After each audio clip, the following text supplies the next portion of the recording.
Fundamentos de aplicación del compresor. Introducción.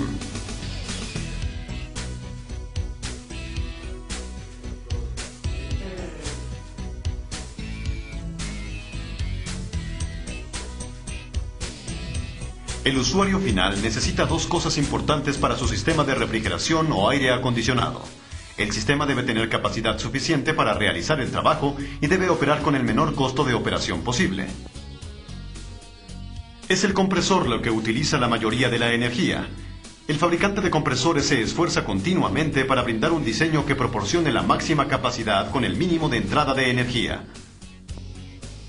El diseño general, instalación y ajustes del sistema completo determinarán la capacidad y consumo de potencia de un compresor.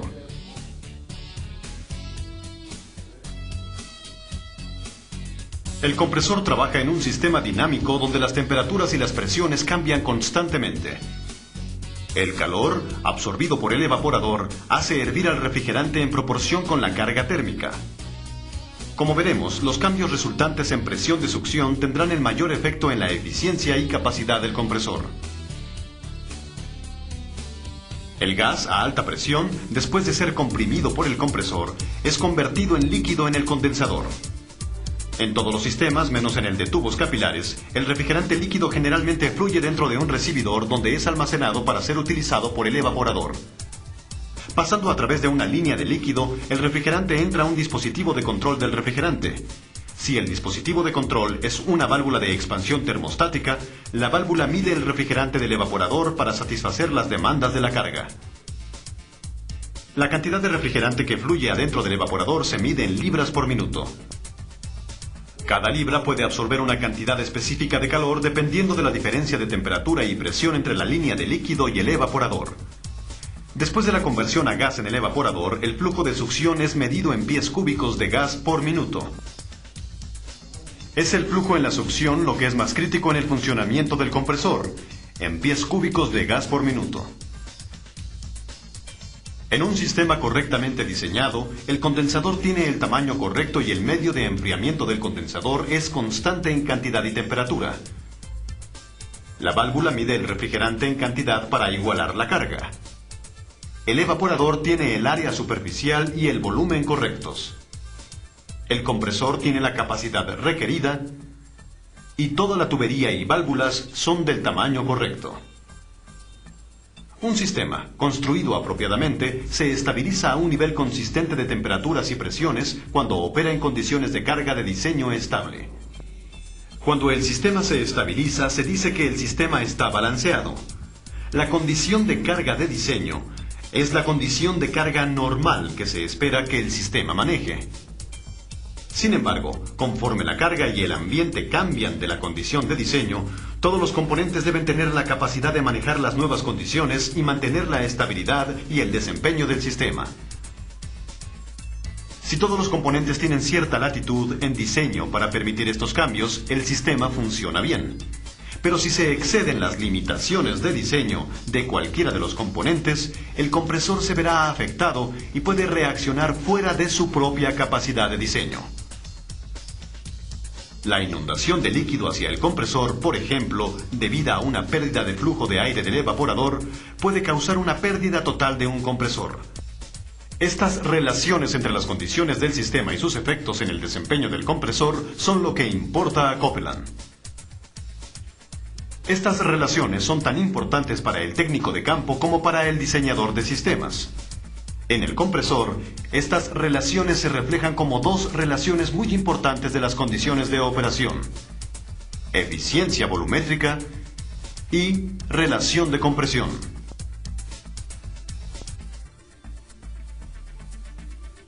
Eficiencia volumétrica. Para entender la eficiencia volumétrica, el punto inicial es una revisión del flujo de gas a través de los cilindros. Todos los sistemas de válvulas en la cabeza del cilindro operan básicamente de la misma manera. Conforme el pistón se mueve hacia abajo en el cilindro, la presión en el cilindro se reduce. Eventualmente, la presión del cilindro desciende abajo de la presión de línea de succión y la válvula de succión se abre, permitiendo la entrada del gas de succión. Conforme la dirección del pistón se invierte, se inicia la compresión del gas a una alta presión. El gas se comprime a una presión ligeramente mayor que la presión de la cámara de descarga y la válvula de descarga se abre. Es en el punto más alto de la carrera, cuando el pistón se detiene e inicia de nuevo el descenso, que ocurre la mayor fuente de ineficiencia. Para evitar que el pistón toque siempre, hay cierto espacio entre el plato y el plato de válvulas del pistón. Además de este espacio, está el espacio en las aberturas de las válvulas de descarga. Todo el gas refrigerante que está en estos espacios se reexpande conforme el pistón inicia la carrera de succión. Toda la energía utilizada para comprimir esta cantidad de gas se pierde conforme el gas regresa a la presión más baja de línea de succión más baja. Una cantidad significativa de la carrera del pistón se pierde en la reexpansión y recompresión del mismo gas. Los pistones bombean cierta cantidad de gas que es menos que el volumen total absoluto del cilindro cubierto por la carrera del pistón. Esta relación de volumen real bombeado en pulgadas cúbicas con las pulgadas cúbicas absolutas de volumen, desplazamiento, en los cilindros se llama eficiencia volumétrica o EV. Como veremos, la eficiencia volumétrica es un factor importante en el funcionamiento total del sistema.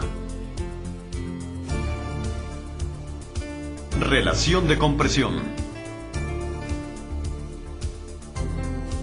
El diseño de los pistones y el plato de válvulas juegan un papel muy importante en fijar cuál es la eficiencia volumétrica posible. De igual importancia es la presión diferencial entre la presión de succión y de descarga.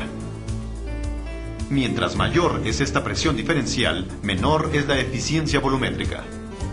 Esta relación de presión de descarga medida en presión absoluta y en presión de succión, medida también en absoluta, se llama relación de compresión o RC.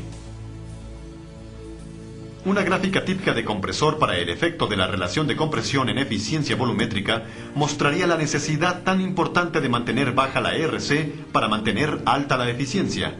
Conforme la presión de succión baja y la presión de descarga sube, la relación de compresión se incrementa y la eficiencia volumétrica disminuye. Los compresores de aire acondicionado generalmente funcionan a una RC de 3:1 y a una EB de 80 a 90%.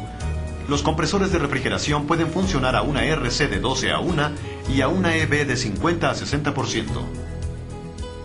Sin importar el sistema instalado, es importante recordar que se debe seleccionar la eficiencia del compresor más alta.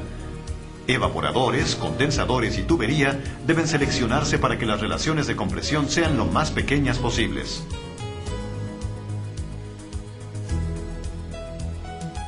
En teoría, siempre hay tres formas de bajar una relación de compresión: bajar la presión de descarga, subir la presión de succión o ambas. En la práctica, solo hay una manera que es muy efectiva: mantener alta la presión de succión. Un cálculo rápido nos muestra claramente por qué.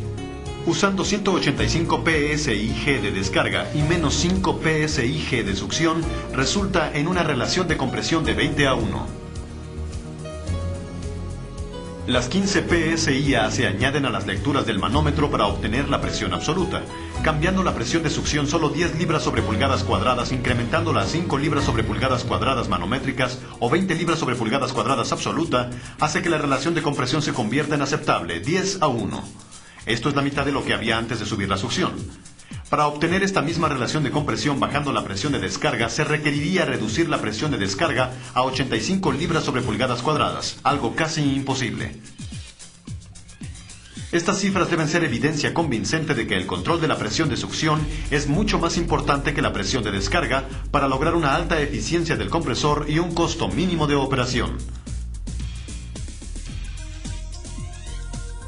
Presión de succión y capacidad. La presión de succión es tan importante para lograr una alta capacidad como lo es para una alta eficiencia. En general, conforme la presión de succión sube, la capacidad también sube. Poniendo cifras reales a una gráfica, revisemos un compresor modelo 9R funcionando a 6.5 psig de presión de evaporación y a 110 grados Fahrenheit, 43.3 grados centígrados de temperatura de condensación. En estas condiciones de operación, este compresor produciría una capacidad de 24.500 BTU. Sin embargo, si la presión de succión bajase solo 2.4 libras a 4.1 psig, la capacidad bajaría a 20.000 BTUs, una reducción del 18%. Una reducción del 18% en la capacidad podría significar que se requeriría un compresor más grande y más costoso. Pero ¿qué hay sobre los watts de entrada? Vemos que mientras esta disminución de 2.4 psig en la presión de succión causa una pérdida de capacidad del 18%, solo disminuye la entrada de watts de 6.000 watts a 5.300 u 11%. Una pérdida de capacidad de 18% por una disminución de 11% en la entrada de watts no es un buen cambio. En el aire acondicionado el cambio es igual de malo. Usar un Copelaweld R22 operando a 54.4 grados centígrados, 130 grados Fahrenheit de condensación y 4.4 grados centígrados, 40 grados Fahrenheit de evaporación, la capacidad será de 52.900 BTUs por hora. Esta es la capacidad que debería tener con un evaporador con la unidad de condensación y tubería adecuadamente balanceado. Si por alguna razón el flujo de aire se reduce por un filtro bloqueado o sucio o por instalar ductos de menor tamaño, en vez de un evaporador de 4.4 grados centígrados, 40 grados Fahrenheit, el evaporador operará a 1.6 grados centígrados, 35 grados Fahrenheit. La capacidad disminuirá de 52.900 BTUs por hora a 46.650 BTUs por hora, una reducción de casi 12% en capacidad. La entrada de watts solo baja 5%, causando que la EER baje de los 8.87 de diseño a 8.24 BTU por watt, una reducción en eficiencia del 7%. Claramente, la presión de succión y la temperatura son lo que más impacta la capacidad de operación y la eficiencia. Para mantener ambas altas, mantenga alta la succión. Condiciones nominales. Hemos utilizado varias gráficas para auxiliarnos a determinar la capacidad, la eficiencia y los watts bajo condiciones específicas de operación. Tablas similares están disponibles en los valores del flujo de masa y de amperes. Los mismos datos están disponibles en forma tabular. Ya sea en gráficas o en tablas, la información es la misma y es útil para el diseñador o el ingeniero de servicio en el diseño o reparación de un sistema de refrigeración. Fíjese que en las gráficas y tablas reales se utilizan las condiciones específicas nominales. Estas condiciones varían de un fabricante a otro y de un rango de aplicación de temperatura a otro. Si el compresor no funciona en estas condiciones nominales, tendrá diferentes capacidades y entrada eléctrica que las especificadas en las curvas o en las tablas. Cuando determine tamaños o compare compresores, es particularmente importante que las condiciones nominales sean las mismas. ¿Las desviaciones de las condiciones nominales son determinantes? Para un ingeniero en diseño OEM son muy importantes. Él debe diseñar y catalogar una unidad aplicando un compresor y garantizar la capacidad en condiciones específicas. Las condiciones nominales no son tan determinantes cuando las utiliza un contratista que compra un compresor para una instalación promedio. Por otra parte, si el contratista trata de reducir el consumo de energía en una instalación algo grande, el uso preciso de las gráficas en condiciones nominales puede significar una diferencia del 2% al 5%. La mayoría del trabajo que hace un compresor se lleva a cabo en un espacio de solo unas cuantas pulgadas cúbicas, pero qué tan eficientemente y qué tan bien hecho es este trabajo depende de muchos factores. Estos factores son todos controlados por el diseñador y el instalador. Implican una cuidadosa selección y balanceo de todos los componentes del sistema, tamaño adecuado de la tubería para reducir la caída de presión y asegurar el control de aceite, tamaño adecuado de los ductos, instalado con una buena práctica para asegurar el flujo de aire adecuado y, lo más importante, asegúrese de que la presión de succión es tan alta como práctica.